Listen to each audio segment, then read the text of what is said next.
on is congruent, or proving that angles are congruent, and the learning target is to prove and apply theorems about angles. And the first definition that I want to go over is called a theorem, and that is a conjecture or a statement that you prove is to be true. So for example, on some of the last problems you were doing in the sections, you were writing 2-column proofs or maybe a paragraph proof.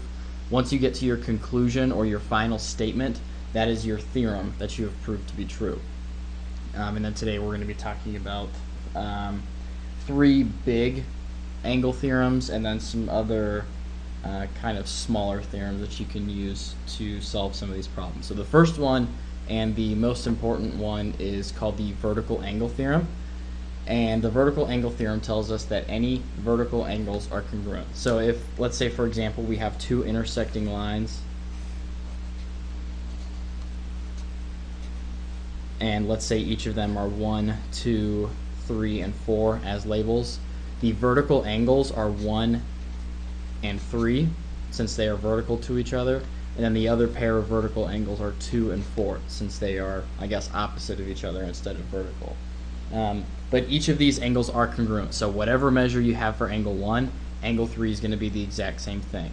Whatever angle you have for measure you have for 2, that same exact measure is going to be congruent to angle 4. Let's take a look at a few examples now. So let's say we have a pair of intersecting lines, and the left angle is 2x plus 1 degrees and the right angle is 4x degrees.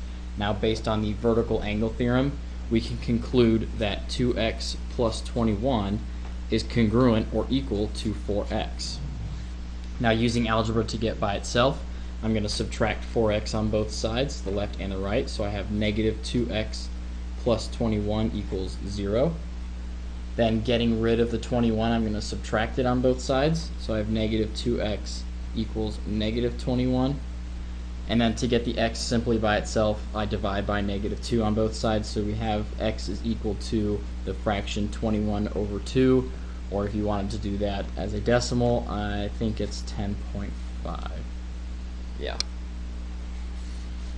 So that is what x is equal to. Now there may be some other problems where you have to find the actual angle measure of this instead of just x, so you would take your x, plug it in, find the angle measure, or if you wanted to find the other one instead, it's the exact same process of plugging in your x to find the angle measure. Okay, next example is the same exact thing, except this time they are on top of each other, but they are still equal based on the vertical angle theorem. So 3x is equal to 2x plus 40. Solving for x to get by itself, I'm going to subtract this 2x on both sides. So I have x is equal to 40. And there it is. That's what we're looking for. Alright.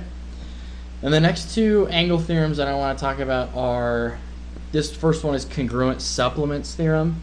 It's kind of a common sense theorem, so to speak, but it's not something that's very easily seen unless you draw it out and see a picture.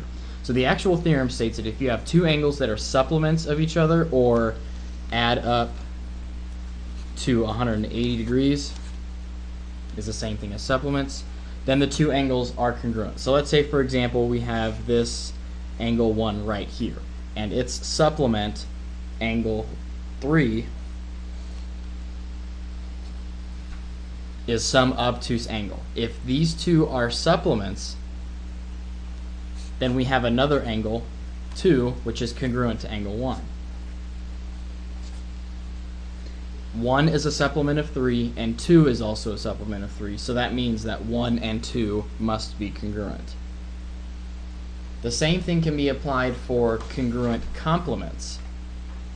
If you have 2 angles that are complements of the same angle, then those 2 are congruent. So if you have angle 1, that is a complement of, let's say, angle 3,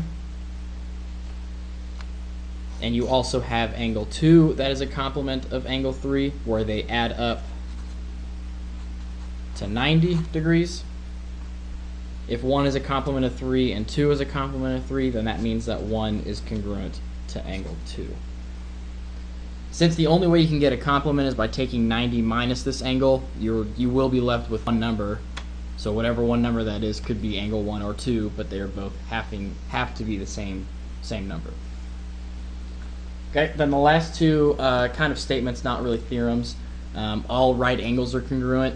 That's kind of obvious, since if you ever have a right angle, it's 90 degrees, and you can't ever have a right angle that is not 90 degrees. So if you have a right angle 1 and a right angle 2, these are both 90 degrees, so they have to be congruent to each other.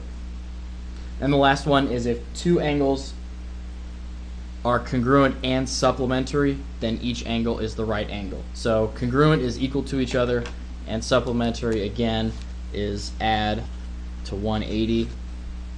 So if you have two angles that are congruent and they add up to be 180, if they are congruent, then they must each be 90 degrees. Angle 1 is 90, angle 2 is 90, or a right angle, either way. 90 degrees is the measure of each of them. Okay, so the biggest one for sure is the vertical angle theorem.